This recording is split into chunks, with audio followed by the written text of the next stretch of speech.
And so, Dan, if you can share your screen, that would be spectacular. Dan's going to show you where to find this opportunity, and then I'll show you the other one that we have, and then we'll move forward with our scripts. So we're obviously going to start by going to command, which you'll find by going to agent.kw.com and logging in. And I know because you're all in Ignite, you all know how to do that, right? So once we're in command, accept cookies, we're going to go to the designs function, applet on the left-hand side here. If you're not familiar with all the little logos, you can always click that red KW button to get the names to pop up. And then we're going to go to designs. So within designs are obviously a whole bunch of templates that you can use. When you go to designs, it kind of pops up here, and you have to remember my computer runs a little bit slower than normal and command stuff. So these are all templates that I've created in the past. But if you want to look at or create a new template or create a new design of some sort, you just hit this plus button in the bottom right-hand corner of the screen. And for the listing and pre-listing presentation specifically, you're going to want to create a print design. All right. So when we hit the plus button, it opens up this window, and we're going to click on print, and then we're going to click next. And I'm hoping that this gets screwed up because it has been doing it in the past, and I'd rather it get screwed up and me have to show you how to fix it. Perfect. So every now and then, like recently, for some reason over the past few weeks, we've been getting these little demon icons here, as I like to call them, the unhappy face. If you come up here in the upper right-hand corner, when you use incognito mode, it blocks third-party cookies. For some reason, it doesn't. This hasn't been loading recently. So if you just click this little icon in the upper right-hand corner of the address bar, and then hit site not working, and then allow cookies, it'll reload and it'll work. So that's the little fix for that. I've had a bunch of people texting me like, hey, Dan, designs isn't working. And it's like, well, no, it's just because you need to have cookies working for it to work. All right. So we have these are all of the print templates essentially in command. There's a lot of different things that you can have here. So they have a bunch of templates around the Keller Williams app, the mobile app, things that you can use for postcards, flyers, etc. But what we're interested in today are the listing presentations. So if we click on the drop-down menus on the left-hand side, you can see there's a bunch of different options. We have buyer lead generation, we have business basics, things like business cards and letterhead designs. I have some leadership stuff in here as a team leader, obviously, but the one you're looking for today is listings. So we have things like just sold, open houses, neighborhood searches, and then obviously right here on the top is listing presentation. If we click on listing presentation, there are two templates in here for listing presentations. One has kind of a black base or a black background. The other is a lighter, a white background. My recommendation is to possibly use both of them. I personally think the black background is a much nicer design. It's a cleaner, more modern, contemporary design. Here's the issue. If you go to print this, it's not going to look nearly as good as it will on a monitor, on a TV, or on a screen. Because unless you're getting this printed professionally at like a print shop, the black is just not going to be black. So, and it's also going to use a ton of ink. So if you're printing from home and things like that, you're going to be running through black ink cartridges like crazy, and it won't look as good. So I say the reason I said you can use either of them is because you might want to use the black background one if you're doing virtual presentations for people, right? So if you're going to download this as a PDF or a JPEG and then use it as more of like a slideshow presentation, the black one will work fine if you're using it on a computer. If you're going to be printing these and bringing them and either mailing them or sending them to people in advance in actually printing physical copies, my recommendation would be to use the white background version of that. All right. Any questions or kind of concerns? I know we kind of got here really quickly. But can you just open the white background one and show us what it looks like on the inside? So when you hover over this, you're going to see a few buttons here. And the first one, the one you want to click is use. And when you click use, what it does is it, it opens up the template for you so that you can actually edit this. And so on the left-hand side, you have all the different pages. And so these are all templates that that you can choose from, templated pages that you can choose from. So I'm going to just select the first one here. And if I click on it, what it does is it adds it to my version of it over here on the right-hand side on the main screen. And now once it's here, I can come in here and edit all of these things. And so I'm going to actually, I don't like to, you obviously don't want to hand somebody something that says listing presentation template, right? So you're going to edit this. So I'm going to call this a guide to selling your home, right? And you see, obviously your home was too big there. So what I can do is I can just drag this slightly to do that, right? And now you can move these things around if you don't like the way they're lined up, etc. If you want to change this photo, you can change the photo out. There's a bunch of different things that you can use here.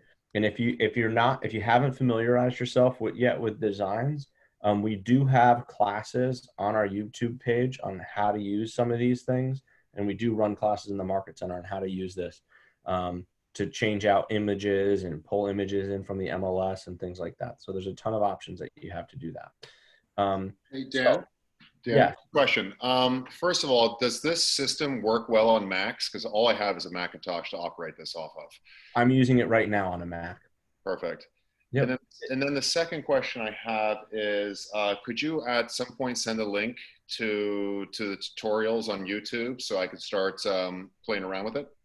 Yeah, so if you go to our YouTube page, which is the KW Ridgefield Stanford, you just go to Google or to YouTube and you search for KW Stanford Ridgefield or KW Ridgefield Stanford. I don't remember which order they're in. It'll come up, and then we have various. Once you click on the account, we have various playlists and things like that in there. So, thank you. I can just show you real quick, but if you just go to YouTube and search in the search bar here. KW, whoops, not KKW, KW Ridgefield Stanford. I think it's actually Stanford Ridgefield is the actual account. Yeah. And you click on the account. There's a bunch of playlists in here that are separated out by the various things. So if you come into the command playlist here, it'll actually want to play it as a playlist, but you can have all of the, like all the different topics and things like that are all the different videos are labeled by their topic. Right. So there's a bunch of stuff in here for command. There's 55 videos in here about command. So there's DocuSign classes, there's Facebook campaigns, Facebook ads, smart plans, and email campaigns. So there's like a bunch of different stuff in here. So if you just go to the one, I don't know where it is exactly. We got some deleted videos on this as well. All right. There's a bunch of stuff in here for that. All right. I'll also tell you, there's also a ton of videos that have been made by other agents, Keller Williams agents, productivity coaches, tech trainers, things like that, that are on YouTube and KW Connect. So if you ever wanted to find something, looking for something specific, you could just go to YouTube or kwconnect.com and just search for, KW Command designs or KW Command Facebook ads or, stuff like that. And there's going to be a ton of tutorials and things like that in there for a ton of videos on there for that. All right. Cool. So once you start playing with this and all right, cool. I like this cover. There, that's kind of like my cover page. If you go back to templates, it brings all of these other pages up here. So this next page, and then you can kind of go through here. So this is like kind of like a little about me page where you can kind of put your name and your information, table of contents. There's a property specific information. So if you wanted to, let's say I'll click on this one. If you wanted to put something about their property, let's say you're going to an expired listing or something like that, right? You could put in their address, pull a photo in from the MLS of their home, add their features in here, and then some information about their home here, right? to really customize this for your people. The nice thing with this is, as you come in through now, there's a bunch. So if you kind of look through this, there's a bunch of different things in here, and you can create kind of your own template of what you want your pre-listing or listing presentation to look like. So, so the first page is going to be a cover page, right? So we have page 1 is the cover page. Page 2 is about their home. Page 3, I want to make this a neighborhood information page, so you can pull information about their neighborhood in here. All right, and all of this stuff you can change. So this is actually a widget which pulls information, so you can pull in a bunch of different stuff based on the listing and things like that. So there's a lot of cool stuff that you can do here. So neighborhood, you can put a comparable property page, and then there's other things in here just about like, okay, like your needs come first, the sale process, a page in here about the KW app, a marketing page, finding your buyer. There's just like some really nice, good looking, really well crafted and well designed information in here that's 100% customizable. So kind of best practices for using this is to create kind of your template for what you want to use. And then, so I'm just going to call this Ignite Listing Presentation Test, right? And then once you've created kind of your template, you can name it as such, right? And then hit done. And it's going to save it as a template, so that when you come back, now when you go back into Command and you click on Designs, it's going to bring you to this page, My Design Templates. And if you have a lot of templates like I do, like I have 150, it always sorts it by the newest templates first. All right. But if you ever click on print or social or landing page, it'll narrow the field down to just those types of things. So now I have my Ignite Listing Presentation Test. If I click on this, it can open it. It's going to open it back up for me. And so what you now have is a template that you can use to modify for every single listing presentation if you want to. Or you can just take this, download it as is. You could create a generic version of it, download it as a PDF that you can then email to people or run as a slideshow presentation for like a virtual presentation. Or you could also come in here and modify these things and say, okay, I do want to customize my listing presentations before I send them out to people, right? Because I want to create that customized one-on-one, one-to-one experience for my clients. Any questions around this? Dan, is this all just marketing material, or is there other things like if you had an open home and you just needed like sign-ins and stuff like that, to have that here? Or no, they don't. I don't think they really have stuff like that. There are, if you're going to do like an open house sign-in, actually one of like the kind of the best ways that we've seen people doing that is actually by creating a custom landing page. So people do it right on. So you actually have like a tablet or something at the open house connected to the Wi-Fi. You open up that landing page. People put their information in, and then it captures that information. It'll also email. You can also have it automate an email to send them an email like with the property information and stuff in it, that kind of thing. So you can do that. But here's the thing: like with all of this stuff, it's completely customizable. So you can create whatever real design you want using the design, using designs in Command. If you look, I have tons of designs in a ton of design templates in here. Now, obviously as a team leader, I'm doing things a little bit differently than you're doing, right? But I've created like little Facebook backgrounds for myself. Your next, like that are like kind of KW promotional things. These are some like samples that I've used like in recruiting appointments where I'll show people how easy it is to do this, right? To create a postcard, birthday announcements, a get well soon post, right? I do things like, this is a funny one. My sister actually made this, right? Like I wanted something that was kind of generic enough, but like something that I could send to people like when they have like a big thing, right? Like I've done triathlons, like last year, Steve did the New York Marathon. Right. So it's like, oh, it'd be cool if I had like a Facebook template that I could like post on somebody's Facebook wall, like if they do something cool, you know, like that, or like something like kind of like an achievement that they've been pushing for, you know. I could be like, you know, so my sister made this, Ashley did a thing, right? Like you did a thing, and now I can customize that and put whoever's name on it and change the photo. So it's like, yeah, if somebody ran a marathon, I could actually pull a photo from the event organizer's website and like easily add it in there, change that template and post that on their Facebook wall. Right? So you can literally create anything you want using Designs. There's a bunch of stock images in there. There's, you know, there's a bunch of different fonts and things like that that you can use. Every single one of these little designs that you see here was created using Command. So Awesome. It's really, really powerful. Yeah, so for more on Designs, do dive into to our specific training classes on that. Absolutely. It was clear to me that what Ashley did was roll in paint. Did anyone else notice that? Yeah. Ashley clearly rolled in paint. I'm not sure why she was blue Haven't and seen green. those races, Rick? I have not. The I Color guess I Me live Down under a ones, rock. I think they're called, or something like that. All right, whatever. All right. All Awesome. right, go do your call. See you later. Thank you. Bye. Everyone say bye to Dan. So that's where the stuff lives in Command that you can go and customize. Just dive into Designs, and you can customize. Start with a foundation. Whoops, where'd I go? There I am. Start with a foundation so you don't have to start from scratch. And here's what's cool. You don't have. It's not required that you love how any of this looks.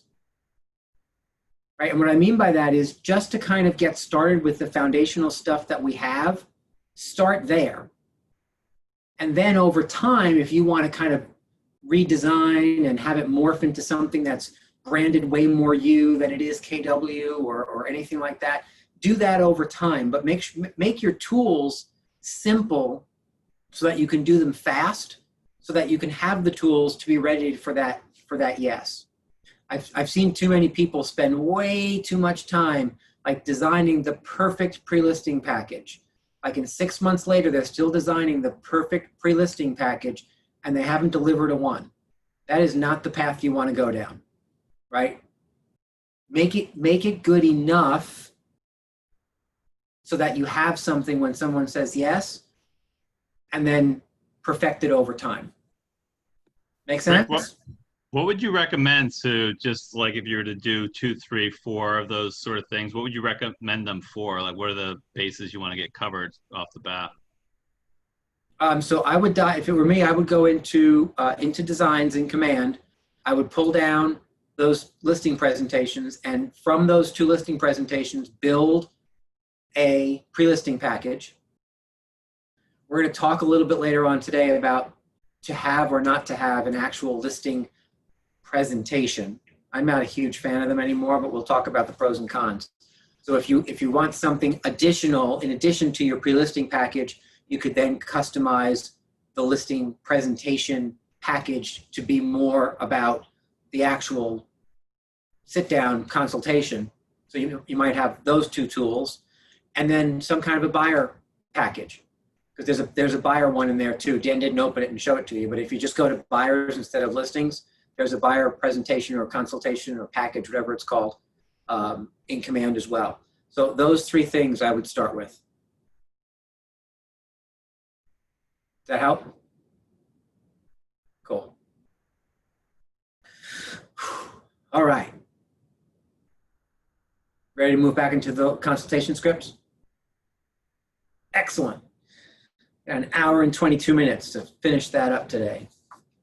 So give me some really quick thoughts, remembrances, ahas from the confirm the appointment and set the stage conversation that we had on Monday.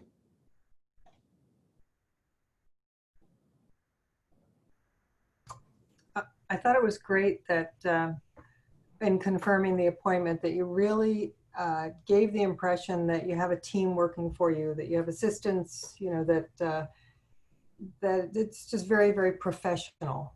And Yeah. I think it really sets a different stage.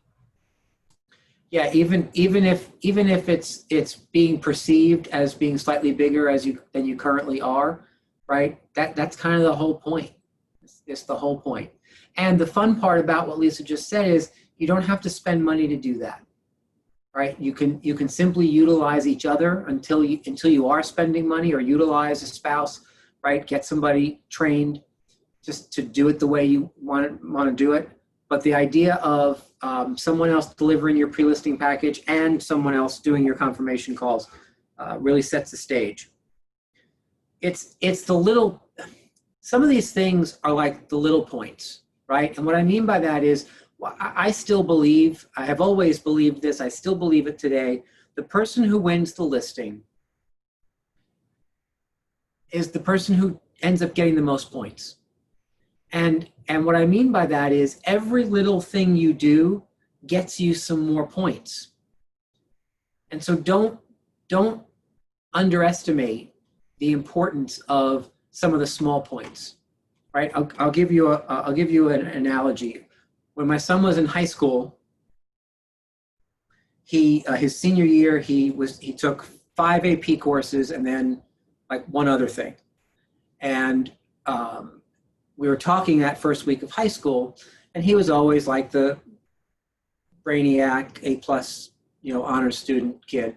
And he came home and he was like, wow, like 5 APs my senior year. I'm like, I'm not sure what I'm doing. And yet I think one of the things I figured out now that I've been through the first week is that each of my instructors has given us how we earn points. And homework, because they're your senior year with AP courses, they're just prepping them for college. So it's homework isn't like I'm going to check your homework when you come in every day.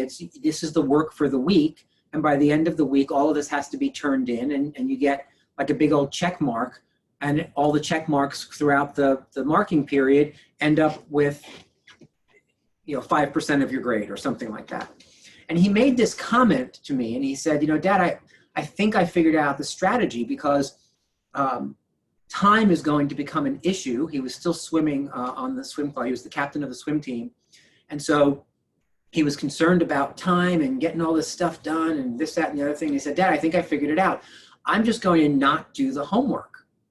And I'll spend my time focused on the stuff that, the big point things, making sure I'm doing the papers and I'm studying for the tests and all that kind of stuff. And I said, well, Noah, the idea is an interesting one. I'm curious though, are you sure that the homework is going to take a whole bunch of time? And he said, well, no, actually what they said was that the homework in and of itself, like over and above the actual papers we have to write, the homework stuff is actually pretty simple. It's stuff to make sure that we're re-engaging with the things we did in class and little type stuff. And I said, well, so if it's not going to take much time to begin with, and because you can do it at home, that you can ace that portion of it, and that homework is worth 10% of the grade or whatever the number was, why would you give away the little points? And it's the same idea, I think, in pursuing listings. Don't give away the little points, because the little points all add up to matter. Having someone else verify your appointment, those are little points, but they end up contributing to the overall score you get. Having a pre-listing package delivered ends up being little points, but it contributes to the overall score. Having somebody else actually deliver it, same thing, right? Every step of the way, you're gathering more and more professional points, more and more skill points, more and more whatever. So don't be willing to give away the little points. I got to win on that, by the way. He ended up agreeing that giving away the little points was probably not the best thing. And so it was just like, okay, get the homework done quickly, simply. And just, again, then you have like an A for 10%. So even if something goes sideways on a paper, you're still at least doing 100% of the work to get yourself the best grade for that 10%.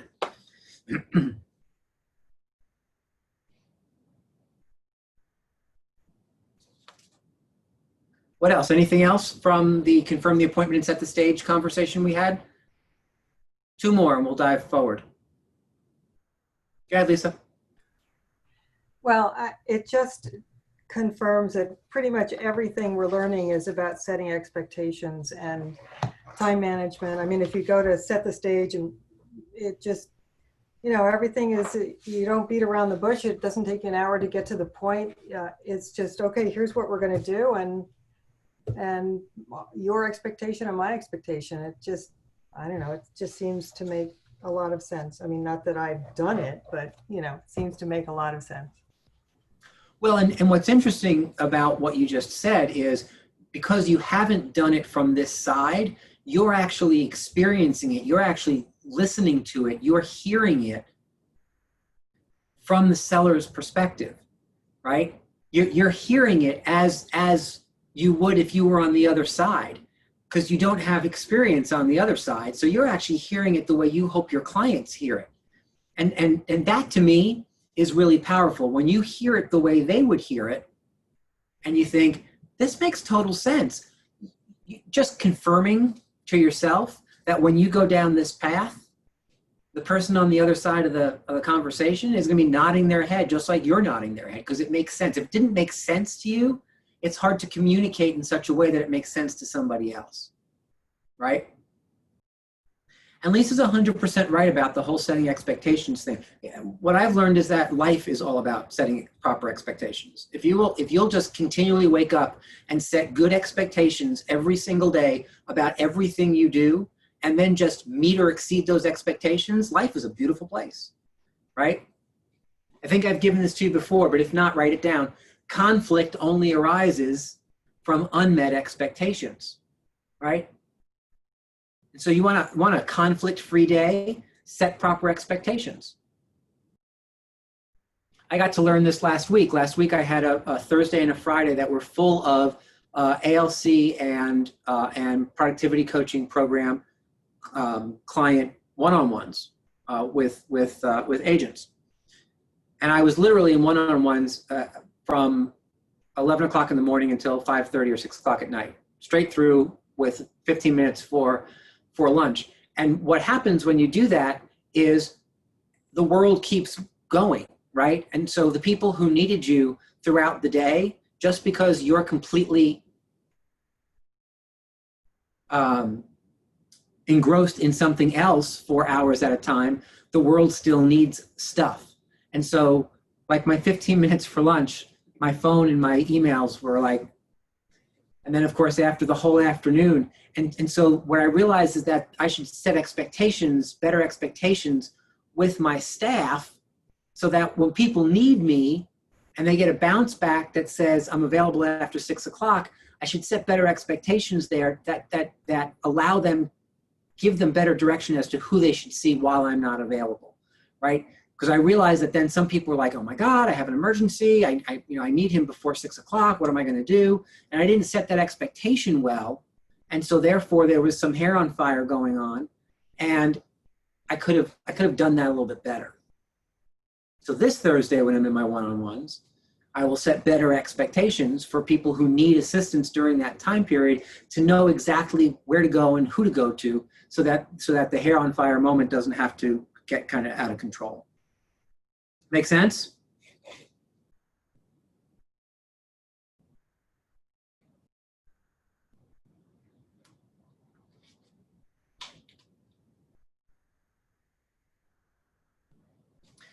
Setting expectations, let me say this about that as well, because I think I want to make one mention about objectivity versus subjectivity, right? Be careful, because the world is full of little traps, right? Stuff happens, and you can fall into the setup that's been delivered to you, or you can objectively live on the outside of it and just kind of speak about it objectively. I'll give you a quick example. I was on the phone with someone earlier, just before I came on with you guys, and I was assisting in. There was a seller client who had something occur. The closing on his property is not going the way he had expected it to go, and the idea of it coming back on the market is what we were discussing objectively. Here are your options, right? And at some point he said to me, and this is one of your colleagues' clients that just kind of got escalated to me at this point. Lots of different delays, none of which are anything to do with any of us really, but the solving of the problem. Then he was looking for some feedback on. And so what he said to me was, well, you do know that my contract with your company, expired like, a day or two ago. And I said, yes, I'm aware of that. And he said, well, you're talking as if one of our options is to just put the house back on the market.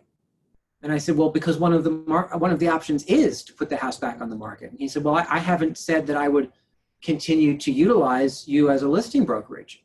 And I said, but that's not relevant. I'm not solving the problem with you with the assumption that you'll just simply renew the listing. However, putting the property back on the market, whether it's with us or with somebody else, I'm not attached to the outcome of that. I'm attached to the outcome of solving this issue for you. And one of the ways that we can solve this issue is to put the property back on the market. If once we do that, you decide you don't want us to be your listing agency, well, then we'll deal with that at that point. But we have to get there first. And so it was an interesting conversation, and it reminds me to remind you guys, objectivity, especially in setting proper expectations for someone about what they can expect, it makes you sound different. And it makes you sound more appealing to someone because you're not argumentative or defensive. You're just matter of fact. I wasn't there defending what had gone on. I wasn't there rallying around the fact that we want a renewed listing. I was just telling the dude what his options were. Objectively, what his options were. The other thing that reminds me to remind you guys is be careful about solving problems that are 2 or 3 steps down the road that haven't become problems yet. That's different than getting good at troubleshooting things before they happen, right? That's slightly different than what I'm talking about. I sometimes hear people talking about, well, if the buyers make the offer at this number, we might have it'll never appraise. Well, first of all, how do you know it won't appraise? Second of all, are you an appraiser? Did you do the work already? Have you done the math? Have you looked at comps? How do you know it won't appraise? How do you know the appraiser won't ask about multiple offers or use some kind of a market time adjustment? How do you know it won't appraise? And one of the best ways to not have the buyers buy that house is to stop everyone in their tracks because something might happen 2 or 3 steps down the road. Instead, set the expectation properly to say, so Mr. and Mrs. Buyer, I completely support where you're at. I think that's what we need to do to win. However, understand that these couple of things might crop up. And as long as you're okay with dealing with those, if they should crop up, then let's move forward. We don't have to solve the appraisal problem when we're writing the offer. Solve that when it comes. Because what I've learned is that some of that stuff that you worry about, it never shows up. So why are you worrying about it so early right? See what I mean? Take step 1 in order to get to step 2, and then step 2 becomes another decision point for you and maybe the buyers or you and the sellers or whatever. I find that's a really good life lesson too. Don't solve problems in your world that haven't cropped up yet. Take the action you know is necessary to get you where you want to go, and then figure it out from there. See what happens.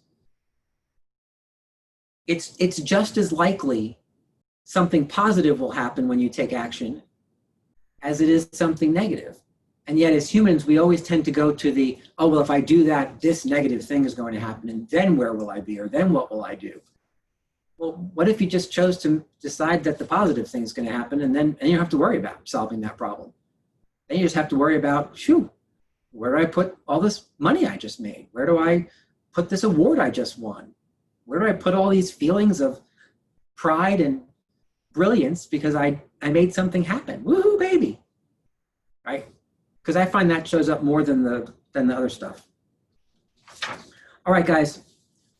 Step number 3 in mastering the listing consultation is the difference between agent and consultant, or functionary versus fiduciary.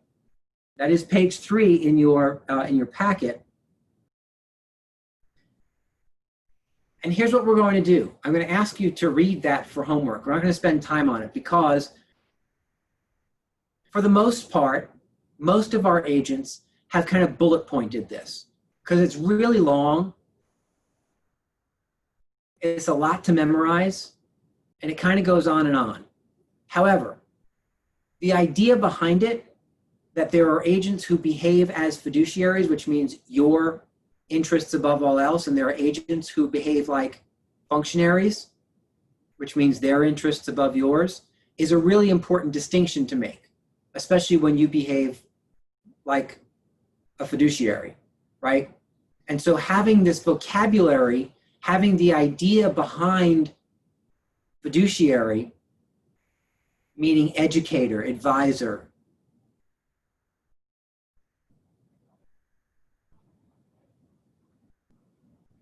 I'm looking for the other words I'm looking for. Trust, confidence, responsibility to others, consultant, listens, recommends solutions, satisfy or exceed needs. Right? So when you start to read some of those words in that second paragraph that describe how a fiduciary works, that's what I really want you to get from this page. I want you to understand that describes a behavior style, that describes a way of doing business that we need to continue to strive towards, so that there is a difference between you who acts as a fiduciary, which means the client's needs above all else. Let me take a pause there for a minute. That is far easier to do when you have a mindset of abundance. You should write this down: scarcity versus abundance. Scarcity versus abundance. That's a mindset thing. When you have a mindset of abundance, which means if I don't sell Jennifer this condo, I don't get to pay my mortgage next month. Trust me when I tell you that puts pressure on your ability to make decisions that are not about you.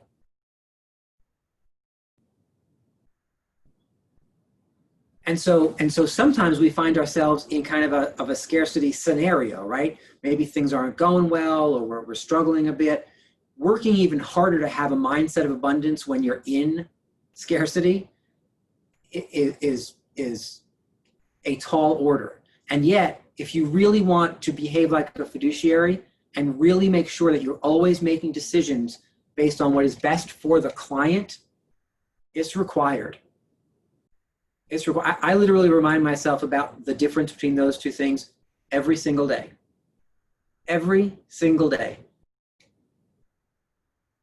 Part of that has to do with what I do and how I do it with all of you.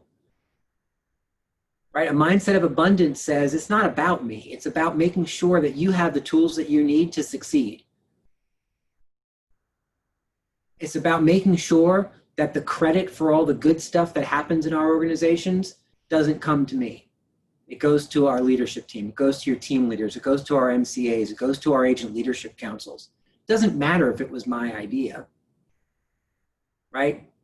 Those are all mindset reminders that I take pretty seriously, because scarcity all of a sudden is about me. It's about selfishness. It's the opposite of leadership, right? So jot that down and remember that it's tied very specifically to you behaving like a fiduciary. I would also, as a tip, use that term. When you're having a consultation on the buy side or the list side, throw out the term fiduciary. Because I know in my career, I have been chosen as the listing agent simply because someone on the other side of the table understood what that meant and was attracted to it. Anybody else who actually acts in a fiduciary capacity, they get what that means and they know they want that. And I'm going to tell you what, your competitors don't say that word, because a lot of them don't behave in that manner, right? So if they said that word and then behaved like a functionary, they'd be drawing attention to their own behavior. So they just don't say that word. I want you to use that word because it's a great word to help attract people to you, and then just behave the way the definition of that word actually reads. Questions, comments, concerns on fiduciary functionary? Okay. Move on, they say. Move on, Rick. Okay, let's move on. Next page, the needs analysis. Now remember we did a needs analysis on the buyer side? Well, this is the needs analysis on the seller side. Hey, Like, Don is this- Gilbert, are you available to unmute for a second and turn your camera on? Go ahead, John. Sorry, was this packet sent out today? Because I don't think I have these materials. No, they were sent out on Monday, I think. Okay. And if you don't have them, John, just put your Just give me a minute to get my other camera on. Certainly. Put your email address in the chat box and someone will volunteer to email them to you.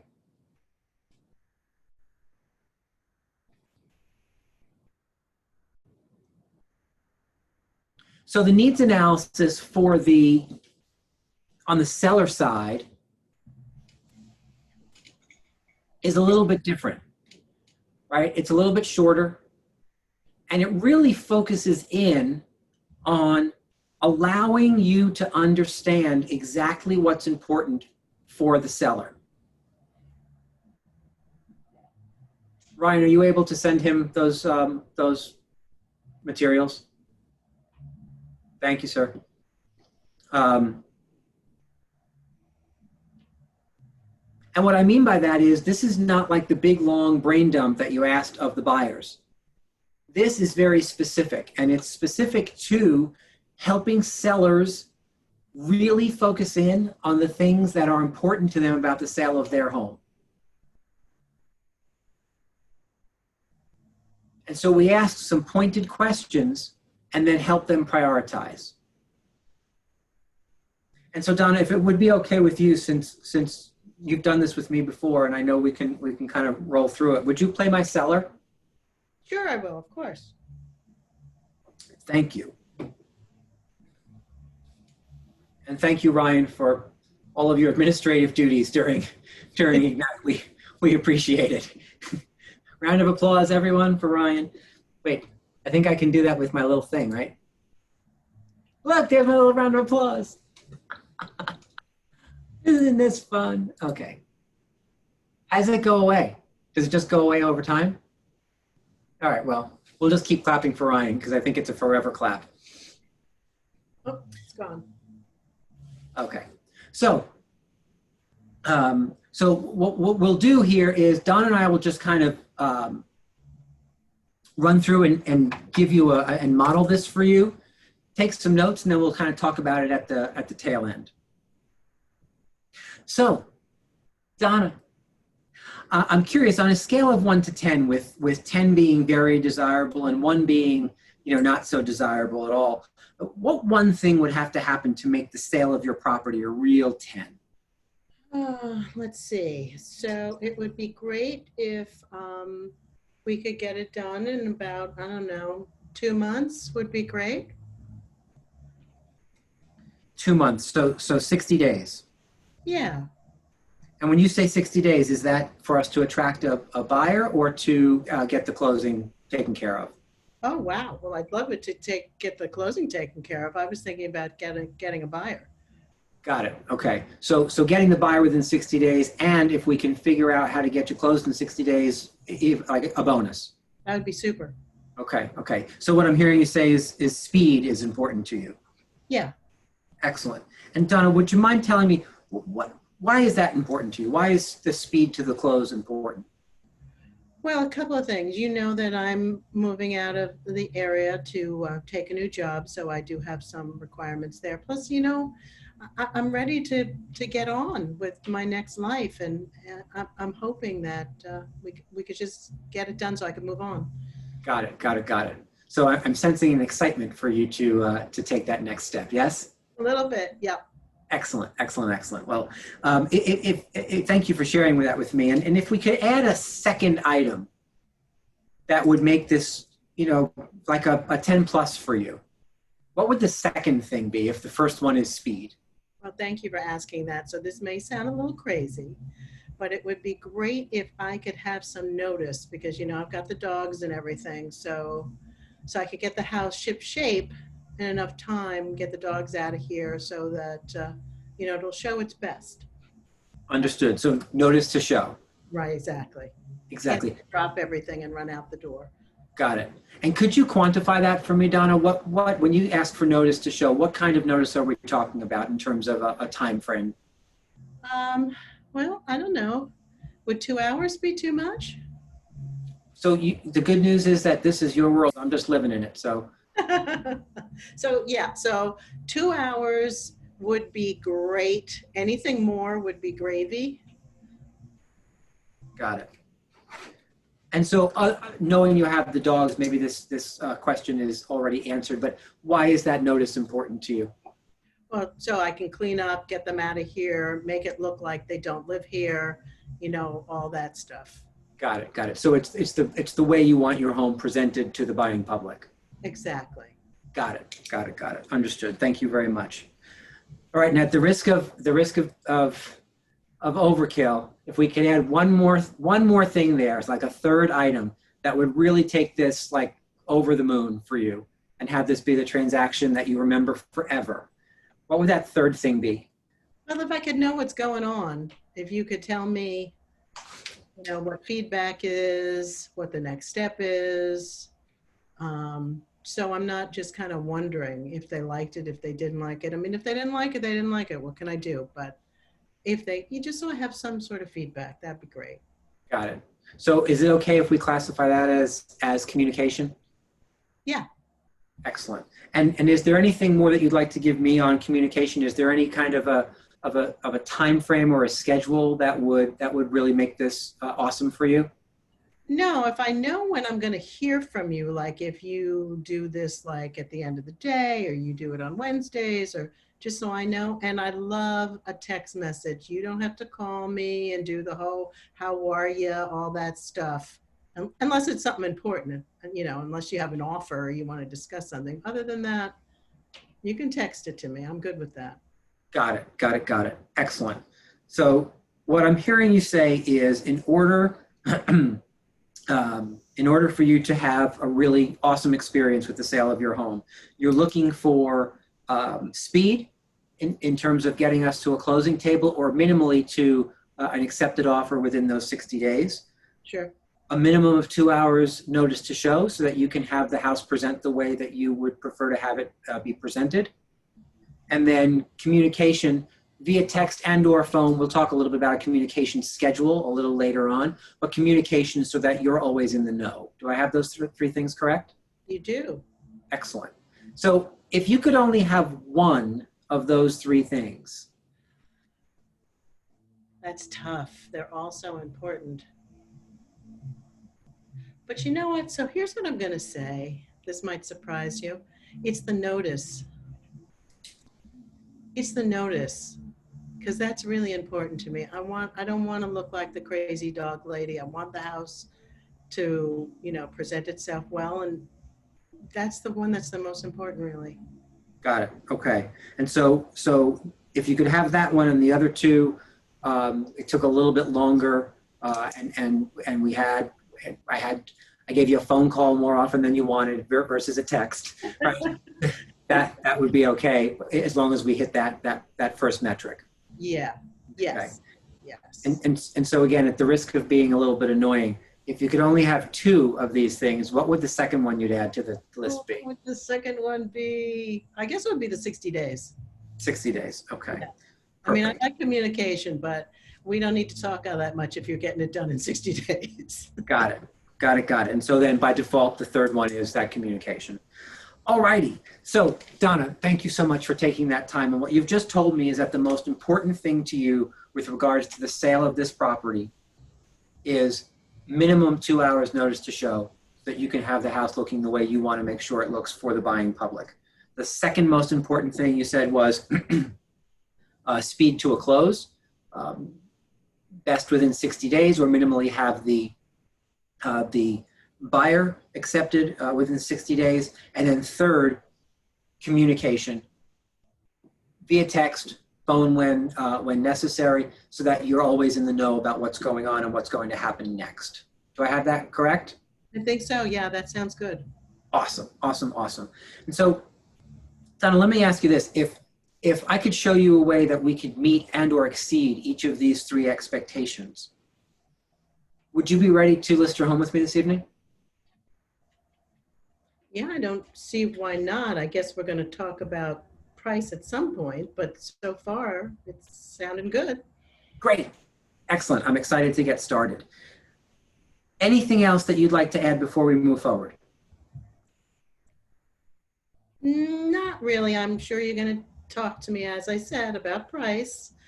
And I guess you'll tell me a little bit about like how you're going to do this, but I'm good so far. Excellent, excellent. Yes, it's all part of my magic act. We're going to move to that momentarily. Right. And then we'll move on. So do you see how that kind of sounds? Thank you so much, Don. I appreciate it. Do you see how that sounds just as a dialogue? It's just a conversation, right? It's a conversation that allows Donna to really tell me the things that make the most sense for her.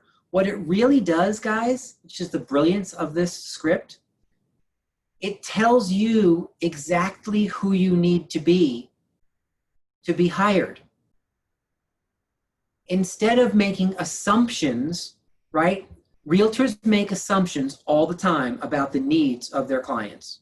For example, Donna's a seller client. I could have made the assumption that she wants the highest price in the least amount of time with the fewest hassles. Did she even bring up money in these top three things? And I'm going to tell you what, like 50% of the time, that's not one of the top three items. And you'll have to trust those of us who have done this on that one, because some of you don't believe that. You think that every seller is worried about the price. But when you ask this question this way, what are the things that really are driving you? What makes this an awesome experience for you? Half the time, money doesn't even make the top three. And when it does, the reason we go and ask people to prioritize is that sometimes money comes into their head first, and so they'll put it out there. And then we go on and it's timing and it's notice or it's communication or it's something else. And when we go through the prioritization process at the end, if you notice, Donna flipped two of them, right? She gave them to me in one order, but then the real number one thing for her was not the thing she gave me first. That just came to her mind first. So when we asked her to prioritize them, she jostled them. So now I know in order to really win her business, I have to meet or exceed expectations about notice, speed, and communication. So through the rest of our conversation, I'm going to make sure that I'm referring to the fact that, well, with 2 hours or more notice for the dogs, well, with a communication schedule that looks like this, I'm curious, does this fit with your schedule? Hey, I'm curious about the number you just chose in the positioning, pricing and positioning conversation, knowing that you're really anxious to have a closing minimally an accepted offer in 60 days. Based on the data we just reviewed, do you think that number fits into your own expectation of a fast sale? Right? So you see by asking these questions, we understand her priorities, Donna's priorities, that seller's priorities, which are different than if I asked David his priorities or Ryan his priorities, right? People have different priorities. This script helps you understand at a deeper level what this particular seller is looking for and allows you to customize you to her needs. See how it works? Isn't it brilliant? I didn't write it, so I'm not taking credit for it. And yet I have used it for many, many years, and it's like a cheat sheet. It's like me like pulling pulling Donna's, the little voice in her head, out of her head and excusing us from the table and taking her outside and saying, okay, tell me what I need to win this piece of business with the you on the inside. And she says, well, you know what? You should probably mention this, this, and this, because these are things that are really important to me. Great, thanks. And we go back inside, and that little voice jumps back inside of Donna's body. And I now just know exactly what she needs from this transaction and can deliver that. Like it? I like it. All right. So if you see after the needs analysis, any questions on the needs analysis?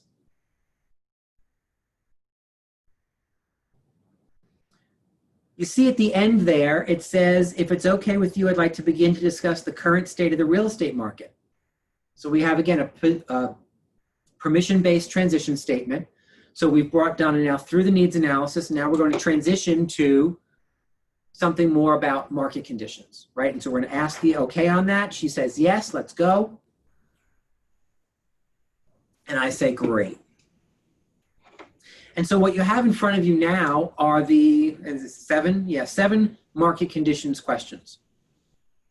Please don't skip these, because I'll tell you what, they really, really, really give you insight as to what the seller is thinking.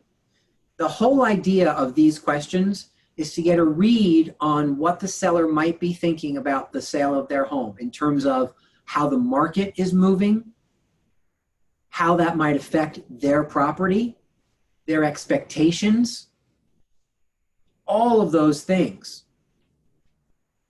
So here's what I'd love to do. Somebody unmute who has the documents and just read those questions, ask those questions. I'll play your seller. So I'll do the make it all up stuff. You just read what's there. And I'll give you, I want you to hear kind of how this can go.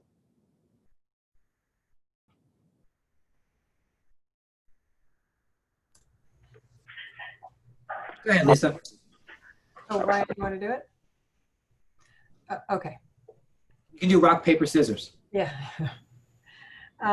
So, Mr. Seller, Rick, before we get into the facts that I prepared for you to review, I'm curious, what is it that you've heard or seen recently about the housing and financial market? Great question. I have seen recently that the markets are kind of up, especially locally with whatever's going on in New York. Our markets are kind of rocking and rolling. So can you expand on that a little bit? What specifically have you heard? Well, I've heard, I have a friend who was on the market who said that they got kind of multiple offers in the first weekend. And so I've heard things like that going on in the local market. And aside from your friend, where else might you have gotten that information? That specifically was, well, you know what? It's funny you asked that, because that specifically was my one friend, but then I'm pretty sure I heard it on the news as well, that kind of the markets are up. And that you're speaking of more national in scope or local? Well, the neighbor was definitely local. I think the news, the television news was also local. I think it was talking about, again, this kind of Fairfield County phenomenon of buyers coming up from Long Island and New York and even Westchester. So I think it was definitely local in scope. So how do you believe that might affect you and your property? Well, I'm hoping it affects me very specifically. I'm hoping that we have the same problem, right? That we put it on and people are throwing money at us in the first 48 hours. So that is certainly my hope. Great. And any other thoughts on current market conditions before we press forward? No, not so much. And lastly, do you have any specific questions on current market conditions about the market, so we can be sure that we cover them? I guess I don't know if it's a question so much. I guess the only thing I would say is we did have another neighbor in my same neighborhood who did not use a real estate agent and put it on on Craigslist or whatever. And so that was a private sale around the corner. I have no idea if it's closed or not. I don't know if they're still here. but I would be curious to know what had gone on there as well, because it's a pretty similar house to mine. So I think that's the only thing I would bring to your attention if you weren't aware of it. Great. Well, we can totally try to find out about that for you. Excellent. All right, so again, those questions, they're just designed to be, thank you, Lisa, so much. They're just designed to be a brain dump for the seller so that you can understand where they're at. I've asked these questions and sellers have given me completely accurate information. For the most part, I didn't give Lisa anything that wasn't really at least true at some level, right? We do see a bit of a surge right now. We do have a market that's moving quickly. We do have some properties that are going under agreement quickly and at multiple offers. Whether my property gets to experience that or not is for the next stage of this to uncover. But right then and right here, it's just a brain dump. Did you notice Lisa didn't ask any follow-up questions? She followed the script. She let me talk. Right, in a real life scenario, she would be writing down some of my answers so that she knows what I'm saying. And it's just a matter of my opinion. If I had said to her, oh, I hear the market's terrible, things are so slow, I would just write that down. I wouldn't jump in and correct her. I'd ask the same question. So where are you hearing that information? Maybe now she's getting that information. But no, she was the agent. I was the seller. So maybe I'm getting that information. We're having an identity crisis, Lisa. Maybe I'm getting information from a news source that is more national in scope, right? Sometimes back in January and February, when things were kind of here, there were markets around the country like Boston going crazy, Austin, Texas going crazy. And so sometimes people hear things on national news and think it's relevant to them in their specific neighborhood when that's not necessarily the case, right? It's kind of like saying it's 82 degrees in America today, right? That you have to get a little more local to have a better understanding about what's real for us. So asking those questions is an important precursor to the next conversations, which then have everything to do with market conditions. Questions, comments, concerns on that?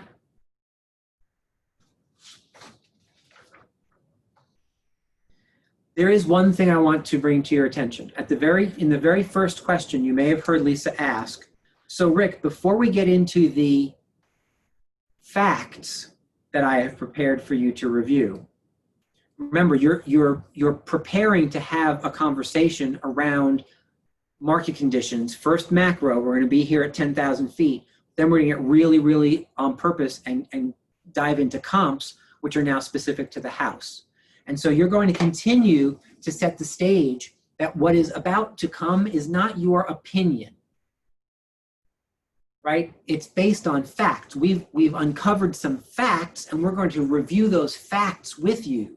And the more you can underscore that we're having a fact-based conversation, allows you a faster ability to close once they choose their number a little later on. Because once they choose their number based on the facts, it doesn't matter what your opinion is or the opinion of the two other people they think they have to see after you. You've helped them understand that this is not about someone's opinion. It's about the facts and the data that drive the market that will drive the buyers to make decisions about their property. This is far more objective than most people want to believe. Even in a fast-moving market when people are paying over asking, right? It's the over asking part that is the subjective piece.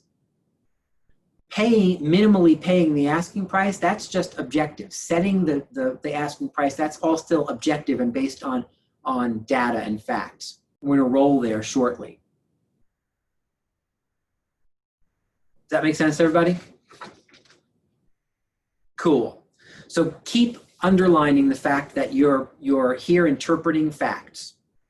One of the things that drives me the absolute most bonkers from a business perspective in our industry is when someone says the phrase, well, I can get you X. You can't get you anything. The market is what the market is.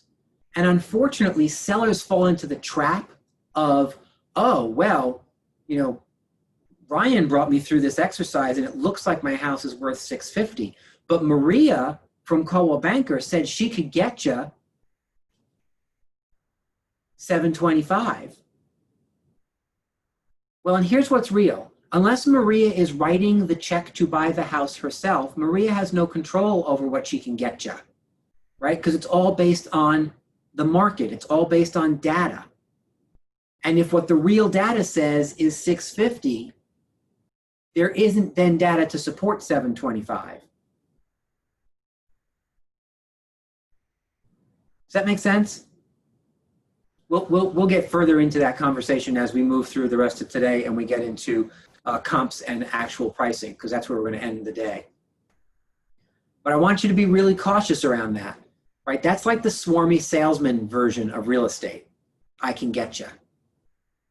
Because it has nothing to do with that. It has to do with, let's look at the facts and make an informed decision about what the market is telling us.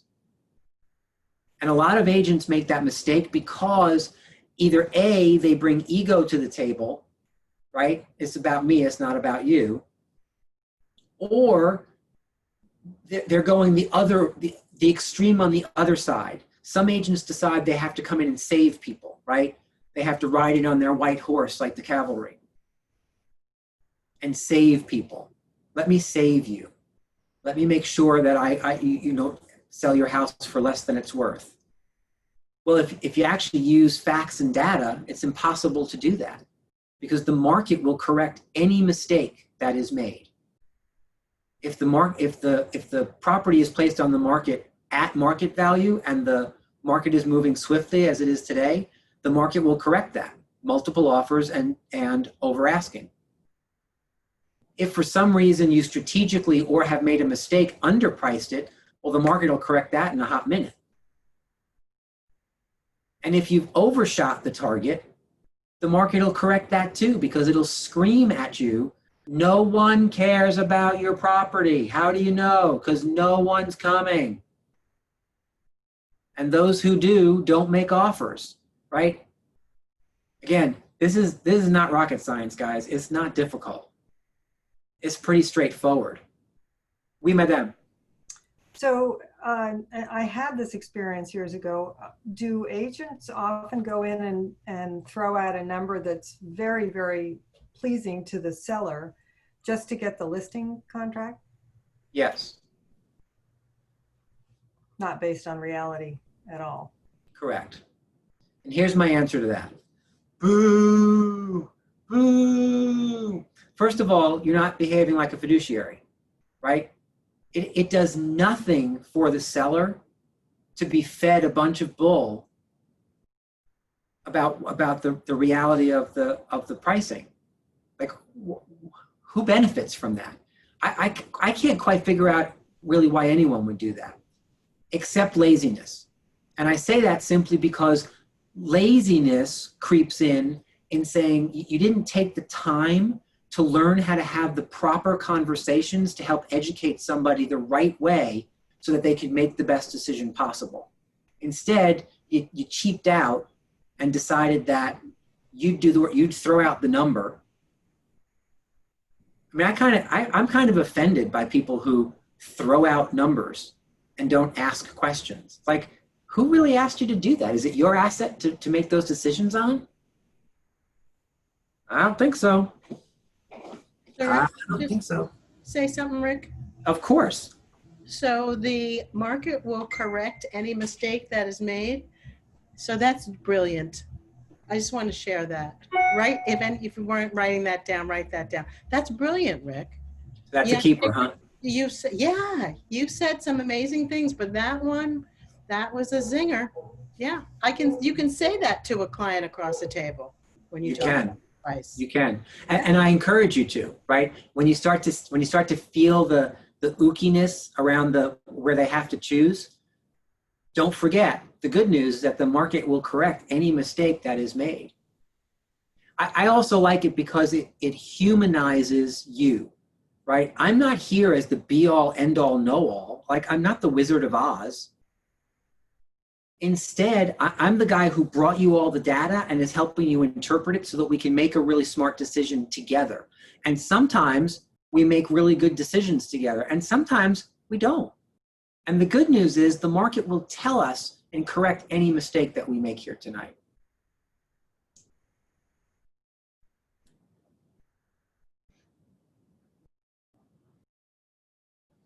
I'm so glad I made it down this night. Can I ask you a question? Of course. So what if you have a seller that bought in a bad time? No such thing, but I know what you mean. Go ahead. Okay. And they're in a precarious spot where what they owe or what they want to drop over isn't really current market conditions. You list the house and it sits. I have one down the street from me, and I know what they owe on it and what it's listed for, and it's like, sorry, good luck. How do you address something like that when they have a number to cover and market conditions won't meet that? So great question. And there's a couple of different versions of scripts that work in that scenario. I'm sorry. I'm just bringing up the next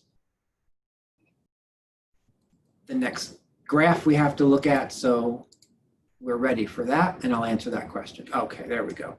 So a couple of different versions that I like. The first. Where's everybody? Oh, there you are.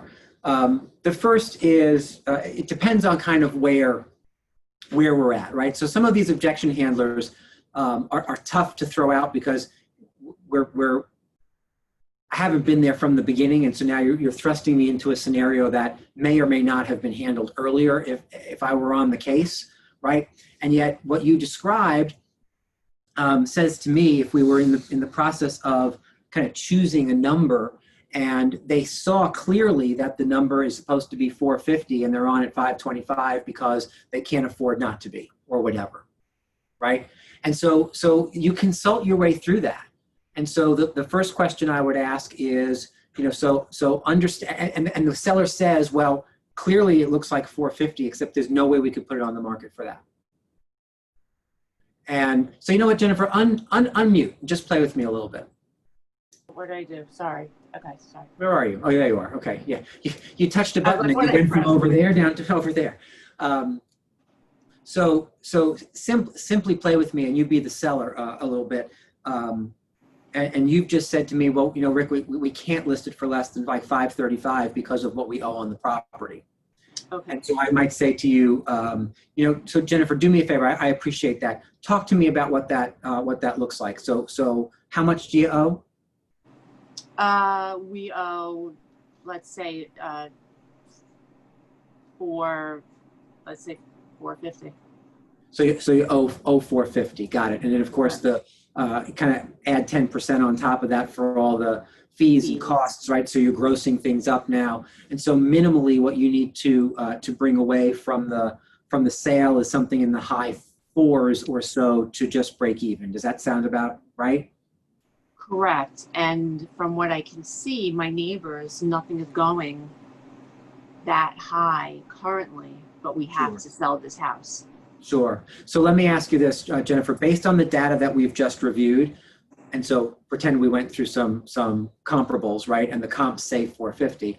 Based on the data we just reviewed, just based on that, not based on your current needs, or just based on the current market conditions, where do you think the right place to position this property is to find a buyer? Based on what you just showed me with the comps, I would have to say 450. Yeah, right. And so Right and where I I need to be, but I would agree with that. So Jennifer, let me ask you this: Have you ever made an investment that you kind of bought high and had to sell low and lost money on the property? Or excuse me, that's not the script. I screwed up the script.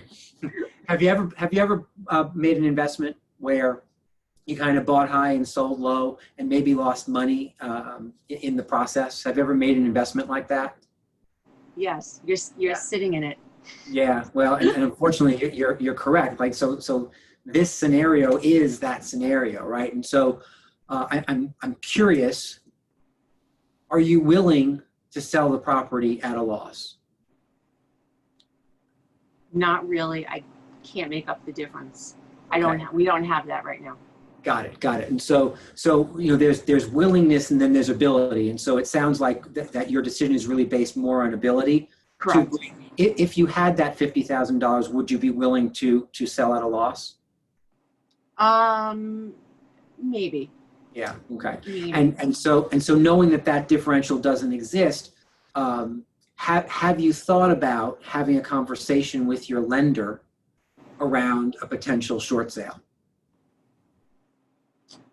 I didn't want to go that route until absolutely necessary. But if you think that that's the best thing for me to do, I could inquire and start that process and see if they'll do it. Well, I'm curious, knowing that by your own admission, the market will kind of bring you up about 50K short of where you need to be. What other criteria are you looking for to make the short sale path absolutely necessary?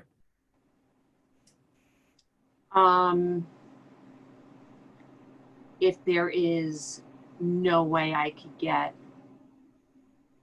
450 plus what I need to get out of here, because then we also have to go somewhere if we're selling this. Right. So there's not a lot, or if any, wiggle room there. Yeah, understood. And I will say that I appreciate your position, and it's a tough one to be in, right? Because the market hasn't necessarily recovered enough from your purchase to allow you to move forward, and the assets don't exist for you to close the gap. And so what I will recommend is we have a conversation around what selling short actually looks like. I would like to involve your attorney in that conversation, and perhaps a specialist on my team to kind of step us through that process. Would that make sense as a next step conversation? Sure. Okay. Sure, definitely. And so we can stop that role play for a second. But the idea is, frankly, in Jennifer's position, there is no other conversation, right? I mean, what's interesting is that sometimes sellers say, well, why can't we just put it on at 550 and hope someone falls in love with it? Well, if there was ever a time that might happen in the history of the last 20 years, it would be right now. Except I'm not really sure, depending on the property, depending on the town, depending on the price range in a certain town. I just had a conversation with someone earlier, the same person I was telling you about before, who may have to come back on the market. And we had this conversation, and he said, well, because I've been under agreement for the last 7 weeks, where's the market gone? Hasn't it gone through the roof? If I come back on the market, can I add $50,000 or $60,000 to the price point? And my answer was, well, based on the data that we just reviewed, what do you think that answer is? And he said, well, based on the data, I think probably we could come on a little bit higher, but maybe not $50,000 or $60,000. I'm like, I agree with that. Right? So I don't put myself in a position to answer those questions. Again, I don't need to be the smartest person in the room. Instead, I want to make sure that I'm asking questions to help the seller feel like they're the smartest person in the room based on our joint interpretation of the market conditions. So I attempted to do that with Jennifer by asking her questions around, okay, if you don't want to do the short sale thing until it's absolutely necessary, and you're underwater and or right there, and you don't have the cash to close the gap, like what other criteria is there for absolutely necessary, right? I want her to be able to come back with that. Go ahead, Jen. But what if you had someone that said, I see all the information that you're giving me, fact-based. Why don't we give it a shot and see if we did it for $485, if we get anything? would you, now talking to you, would you suggest to do that though? So great question, and I'll answer it this way. I don't typically suggest or advise anything. No, 'Cause I but if they believe- said that to you, I'm sorry, if they said that to you, do you say, okay, fine, we'll do that? So I'm going to give you where I would go with that, right? Okay. And Sorry. the first point I want to make, though, is for me, suggestion and advice, I leave elsewhere. I'd rather ask better questions and have a better understanding of what it is you're asking, and then offer some options, right? That's my preferred path. In that scenario, if truly the comp said around 450, 455, and you were asking me about 489, right? That's about an 8 or so % increase over where I think it really is, right? Just doing quick math, maybe it's 9%. For me, as a listing agent, I had a threshold, depending on price range, of 10 to 12% over where I thought I would be. And so that falls within my personal range of taking things high, especially knowing what the market's doing right now today.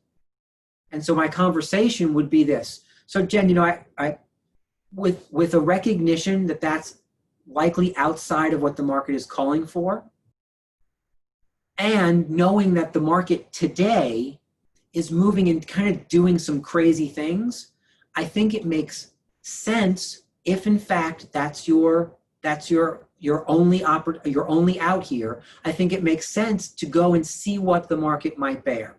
However, we need to have an agreement that says we give the market 2 weeks.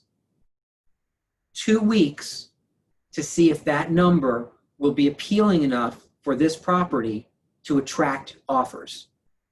2 weeks in, we have to start having conversations about Plan B. If we're in agreement on that, I can be in agreement on kind of testing that number out. Because right now, I'm thrilled to have us both be wrong based on what we're looking at in terms of the data. I'm thrilled if that would happen. However, 2 weeks. 2 weeks. Please note, everyone, 2 weeks is not the same as a month, and it's not the same as 60 days. For some reason, I say 2 weeks sometimes, and people then come back and say, well, we've been on for 45 days with no price reduction. No, it's 2 weeks. It takes 2 weeks to sell a house. It does not take 90 days to sell a house. It doesn't take 30 days to sell a house. It takes 2 weeks. If the market has rejected you after the first 2 weeks, you've missed the mark. You've got to make an adjustment. And those who don't run the risk of just sitting on the market week after week after week after week, while all the new people come to the market and say, oh, that one's old, we're not going to check that one out. Again, this is a far simpler process than most people want to make it. You put the house on the market judges where you are and either brings you offers or rejection. Those are the options. You get offers or rejection. And if you get offers, work with the offers. If you get rejection, make an adjustment so that you get offers. It's far simpler than most of us want to make it. And that's not a slight on agents or a slight on sellers. It's just a comment on the reality as I've experienced it for 21 years. We just make it more complicated than it needs to be. Does that help, Jen? Yes, thank you. And it just shows that there are a lot of bad real estate agents out there. There's a ton of bad real estate agents, and it's not even bad. It's just unskilled. Right? Unfortunately, we have a low barrier to entry into our industry, and a lot of people don't take skill development seriously. Right. And so you have, and again, I don't equate inexperience in that same category, because inexperience just says I haven't done it yet. You can still grow and develop skills with little to no experience. Mm-hmm. Thank you. You're welcome. All right. What time is it? Oh, crap. I mean, yay. So let's go through in the last 17 minutes, I want to get us through at least the market conditions conversation, and then we can leave the pricing and positioning to our last session. In your package, you'll see that we move from these 7 questions into 2 kind of macro economic conversations. And when I say macro, I just mean kind of higher level. We're not getting down to the comps as it relates to their property just yet. We're going to show them what's going on in their town or city for the most part. And the first one, you'll see you have a sheet that says Brokermetrics pricing script. I'm going to put on the screen for you the graph that goes along with this Brokermetrics pricing script. And I can't remember when I'm going to teach this. Maybe I can tell you by looking at the calendar. I have on the calendar for you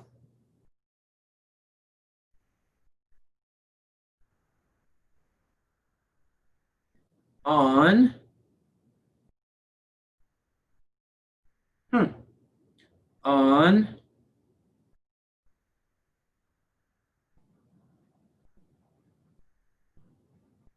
Friday the 21st, so a week from this Friday at 1 o'clock, a class called Know Your Numbers, pulling stats from Brokermetrics and the MLS. And I will show you exactly how to utilize Brokermetrics and pull up this graph 1 week from Friday at 1 o'clock.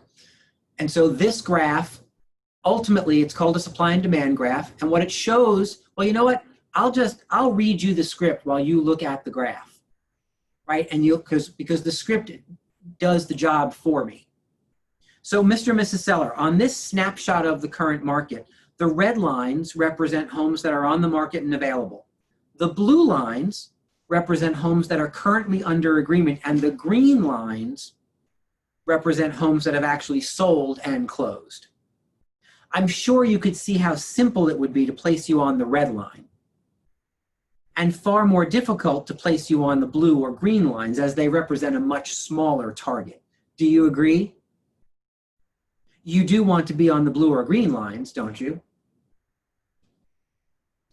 That's the script. That's it. So again, it's a 10,000 foot look at, this happens to be Brookfield. I just picked a B because it was at the top of the list, right? About what this might look like. Ultimately, you're showing this graph to a seller so that they understand one thing. What do you think that one thing is? And I'll give you a hint. It has everything to do with those pesky red lines.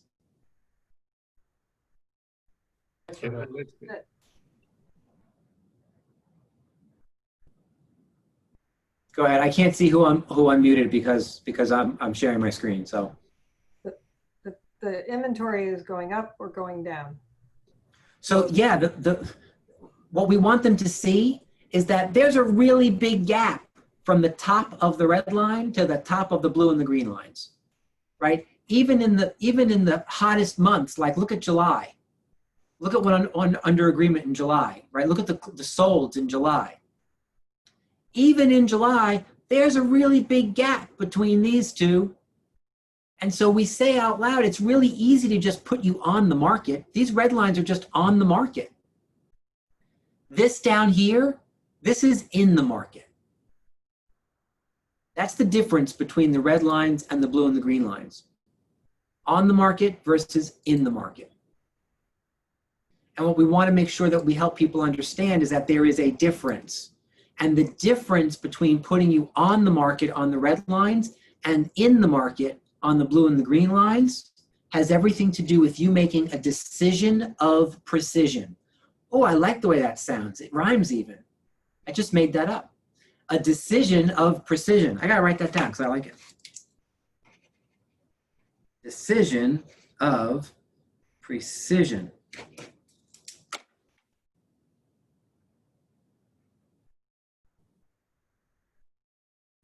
Make sense?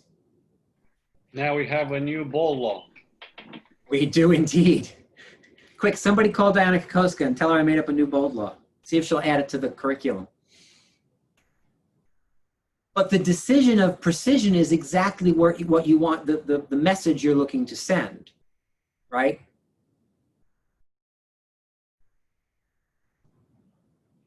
The other thing this graph represents is seasonality. Do you see the seasonality here?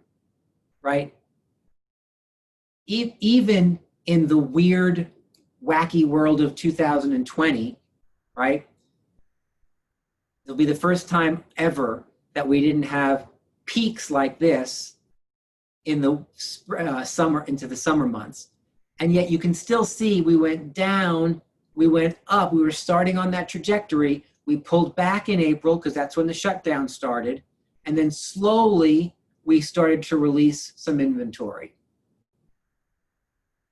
It'll be interesting to see August, September, October before we can really see how this graph shakes out.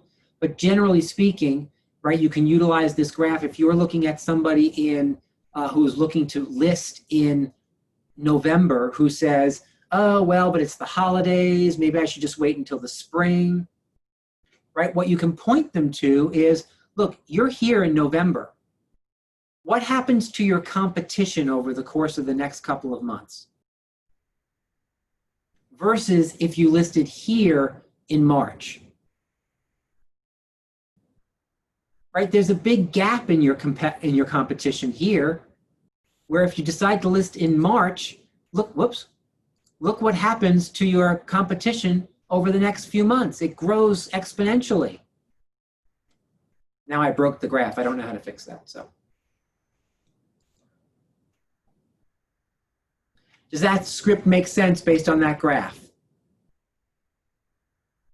Excellent. Donna's rocking out. What's going on over there? So the birthday boy is upstairs rocking music, and he's playing my favorite Ray Charles song right now. Oh, excellent. I love it. I love it. Do make sure you say happy birthday to the birthday boy from all of us. Guys, that script, that's it. So you kind of bring that sucker out, that script gets said, you ask if there's any questions, and you move forward. We're not looking to get stuck in these graphs, right? For those of you who are a little more detail oriented, it's really easy for you to get stuck in graphs. Don't fall into that trap, right? This is a quick kind of touch. It's a macro touch as you're moving people to get into a conversation about the actual numbers that matter, which are the comps for their home. The second one, you have an example and a script to read. I'll spend the rest of our time on this, and that is month's supply of inventory. Month's supply of inventory simply gives sellers an understanding as to the velocity of the current market. What do I mean by that? Velocity is determined in one of three different descriptors. Either you have a seller's market, or you have a buyer's market, or you have a transitional market, right? The market is doing one of those three things at any given snapshot. And so when you run the numbers to get to a template, like I've given you an example, these absorption rates for Woodbury, Connecticut, which was 100% true back in 2017. I met with an agent's clients who the agents were just really struggling having them take a price reduction to get the job done. And so they asked for me to help and step in, which, by the way, I'm happy to do for anybody. I only have two rules. I don't go to their house, and you have to trust me to do it my way. Because sometimes some of you panic and think I'm going to be mean to your clients. I'm never mean. I am definitely objective, and I am definitely direct, but I'm never mean, right? And what I have found is that sometimes the reason that when I communicate information to somebody, that they hear it differently is because you have a personal connection with them, and you're less willing to be as direct and objective as I am willing to be, because I don't have a personal connection, right? And I would never be mean. So just remember, if you ever get stuck, just reach out. I'm happy to arrange a meeting. Now we got Zoom, so hey, we'll just Zoom on in and have a conversation. So month supply of inventory gives people an understanding of, again, the velocity of the market. A seller's market, does anyone know the answer to this? A seller's market is between what numbers in terms of month supply of inventory? Would it be Would it be high month supply of inventory or low month supply of inventory if the sellers have the advantage? Low. So low, right? It would be low month supply of inventory.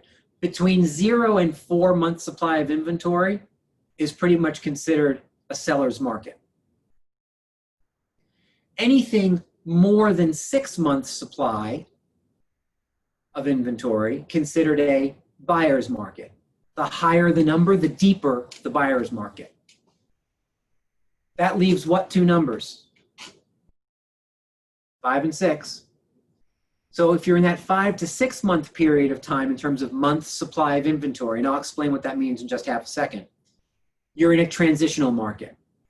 I sometimes hear people describe that as a balanced market. I will tell you, I disagree with that description.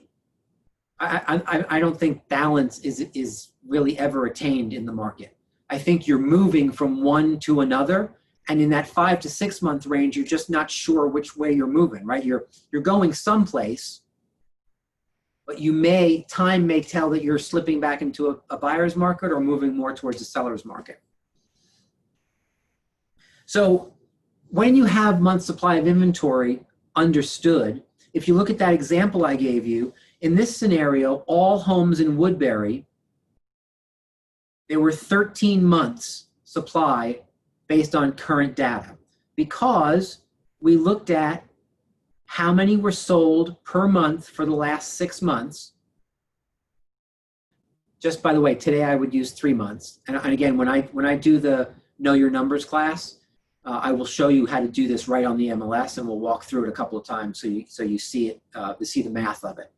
But 54 homes were sold in that town in a 6 month period of time. So when you divide 54 by those 6 months, you had 9 per month selling, right? That's the rate of absorption. Homes were being absorbed into the market at a rate of 9 per month. If you look then, we pulled all the actives. The actives were 119 at that moment in time. If homes are selling at a rate of 9 per month and there's 119 on the market, it would take 13 months.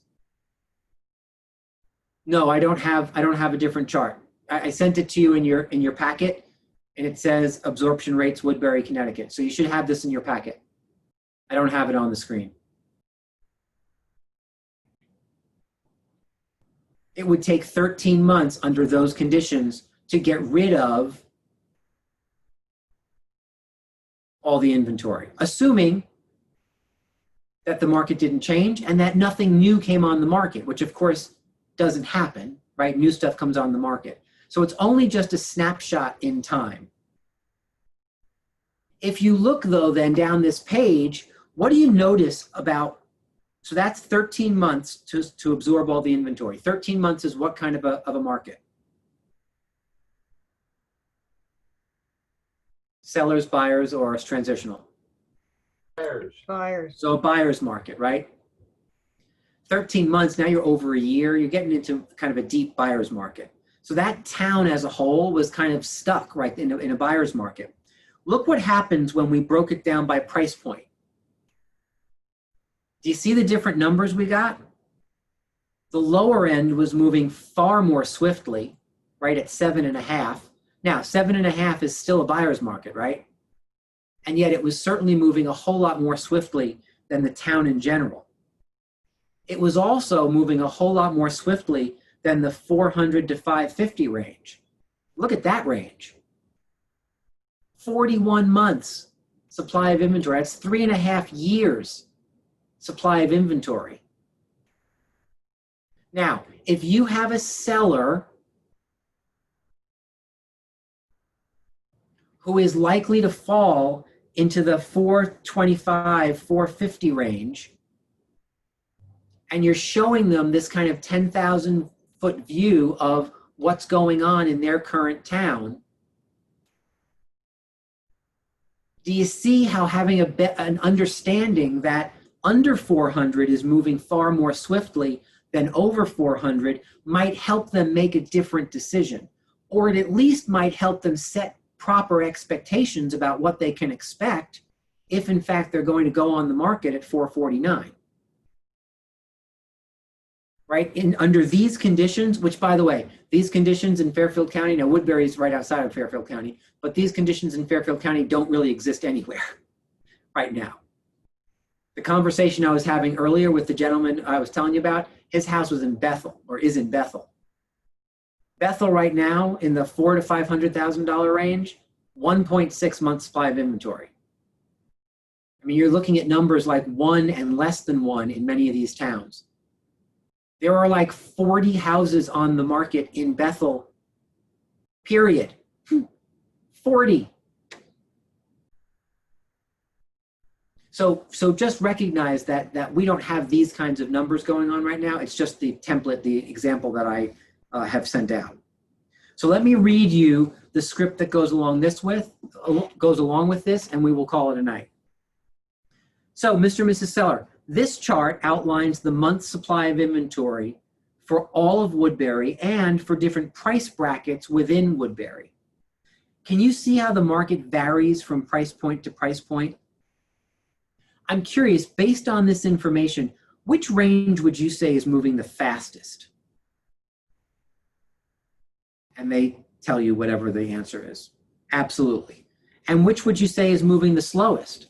And they point to 400 to 550. Why do you ask them questions that are so obvious? The answers are right in front of them. Why would you do that?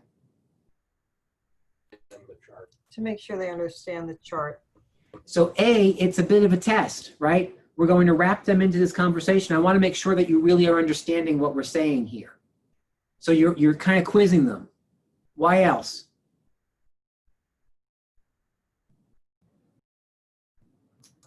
So they set their price expectancy correctly. So yeah, the expectations are better set when they say it, right? If I tell them that 400 to 550 is moving way slower versus me asking them to point out which is moving faster and which is moving slower, when they verbalize it, it means more. It makes better sense to them. They believe it more when it comes out of their mouth. So you're helping them help themselves make these decisions by going ahead and asking those questions. And you're involving them in the process, which is what partnership is all about, right? It's not a monologue. It's a conversation. It's a dialogue. It's a back and forth. Make sense? So the follow-up question to this, what do you think this information tells us about how precise we need to be when choosing the positioning of your home? And of course, the answer is, well, we have to be pretty precise. And that's really all you're looking to get from this. Again, you're not looking for a 45-minute dissertation on price points in Woodbury. These are 2 or 3 minute quick conversations with both of these graphs to help them see the 10,000-foot view of what's generally going on in their town. Because then we move into the SPA. And the SPA is the pricing and positioning conversation, which we will start first thing on either Friday or Monday. If it's okay with you, I just have to see it. If it's possible for me to get back from what I have to do, I start moving with my daughter for college on Friday. And so if yes, it's very exciting. In another week and a half, another 2 weeks, I will be an empty nester. My son is moving to Hartford with his girlfriend, and my daughter goes to college. And I will wander my house, doing whatever I please, whenever I want. Woohoo! I do not need a listing agent because I'm going to die in that house. Congratulations. So, and hopefully in another 50 or so years. So the idea is if I can get back, because we have a short piece of whatever we have to do on Friday, if I can get back in time to be here for 4 o'clock, we will have class. If I don't think I can, I'm going to move us to Monday if that's all right. Right, and I'll know this by probably either later tonight or by noon tomorrow. So I will email everybody out as to whether or not we're going to keep Friday on the calendar or move to Monday. With that, we likely have only one session left together. And I want you to look at the calendar because I've put a couple of things on the calendar knowing that we finish up that are real important follow-up sessions for you to come to, like understanding the DISC, the DISC. I'll put a negotiating multiple offers class on the table. Earlier today we had forms, which will show up it's either on YouTube now or it'll be on YouTube tomorrow. So you can kind of watch that if you missed it on how to write up an offer and what the proper documents are. So start plugging into some of our 11 and 1 o'clock sessions because they're your next phase after Ignite. When we stop meeting regularly, I'm going to continue to do the things that we either didn't have time to cover, or remember this went from 4 weeks at 3 days a week at 3 hours a pop to 2 hours a pop. So I had to move much more swiftly than I normally do on Zoom because I just know that 2 hours on Zoom is enough to ask of you. 3 hours on Zoom is like, give me a gun. I get it. And so to that, instead of going for 4, 5, or 6 weeks, I still wanted to get us done in 4 weeks. We may go one extra class depending on how Friday or Monday goes, but let's play that by ear. Guys, it's always a pleasure to spend time with you. Have a lovely evening. We'll see you tomorrow morning at 9, and watch for info on the movement of the class or not. Okay, thanks, Rick. Yeah. Night. Great class. Ooh.